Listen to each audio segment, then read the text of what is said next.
Ordinarily, I wanted to stay away from this discussion, but my fans and followers have kept, bothering me to speak on this issue. I mean, the 5 billion naira lawsuit that will be filed against Mr. Kenneth Okonkwo. One, I'm not a lawyer by training. I am a political scientist by education, who later pursued careers in safety engineering. So none of my academic pursuit or training, prepared me to discuss this issue. However, it's a no-brainer in law that he who alleges has the burden of proof. Mr. Kenneth Okonkwo alleged that Obi indulged in criminality, in bribery and corruption to enrich himself, and the burden of proving such grievous allegations falls on Mr. Okonkwo. One, Obi is an individual who built his brand on doing the right thing, on staying away from corruption and everything that destroys the society. While he was in office as governor of Anambra State, he did everything humanly possible to stay away from corruption. He even, declined accepting their pension or retirement package as a governor. He went as far as refusing a plot of land, in Oka. So you can imagine a man who refused a plot of land in Oka. Nowhere in Oka you can find a single plot of land that Obi got as a governor of Anambra State.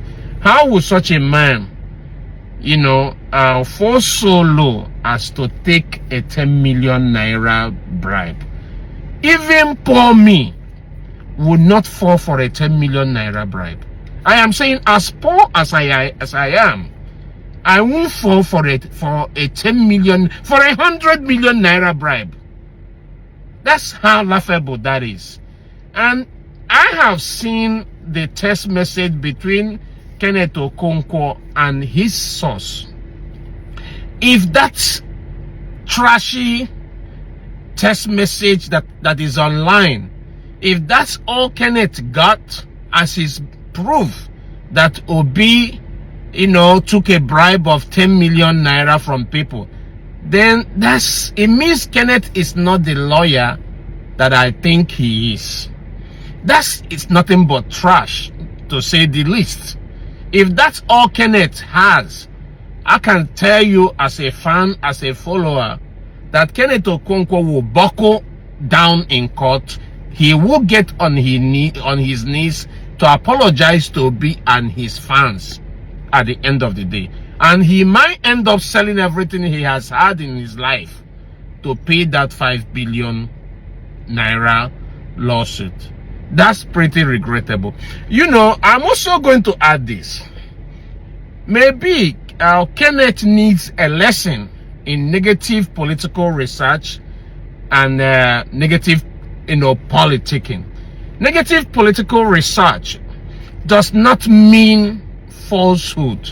No, that's where people confuse negative political research and negative politicking to mean falsehood.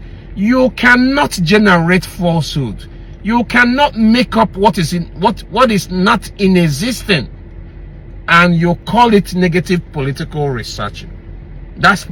These are two different things. Outright falsehood is different from political researching, negative political researching. In negative political research, you can go to the record of a former office holder's low points, things he did while in office that is his low, or things that are inconsistent with the norms of the society. Things are inconsistent with his character, the character he tried to project of himself. You can bring it up as a negative research and say, this individual is inconsistent with what he says. This is what he did in office as against the image he is projecting. You can also go to an individual who is an aspirant. You can go to his past life and say, look at what this guy did that is inconsistent with what he's saying today, or the aspiration, or his past record cannot guarantee what he is going to do in office. That does not mean going to lie. What you are doing is bringing up those low areas, the low points of an individual, the low point of his past records, and projecting it into the future to say, with this, you can see this man cannot do this job. Not going to lie against an individual. This issue of Obi's criminality, which Kenneth have consistently engaged himself in, of late, he has gone to all media house trying to, pull a smear campaign against the person of Obi, is very unbecoming. This is what happens when you have a candidate that is not too easy to sell. When Kenneth was supporting Obi, Obi was a shining candidate. Obi doesn't need to be sold. He already sold himself. You don't need to sell Obi. Obi has all the credentials that makes your job so easy to sell him. Now, that's different from when Kenneth left Obi, to deal with our Chief Atiku Abubakar, Alhaji Atiku Abubakar, who been in government, who may have done a whole bunch of things, who people have, a whole army of things you can say, you can use as a weapon to say, do not vote for him. So I can appreciate Kenneth's tight position. He has nothing to say about his candidate. It's difficult for him to find things to say about his candidate. So he thinks that he can chisel away points or followers from Obi by all this made-up ranting that he's occupying himself in. I said in one video about him that when you listen to Kenneth, you will think he has substance.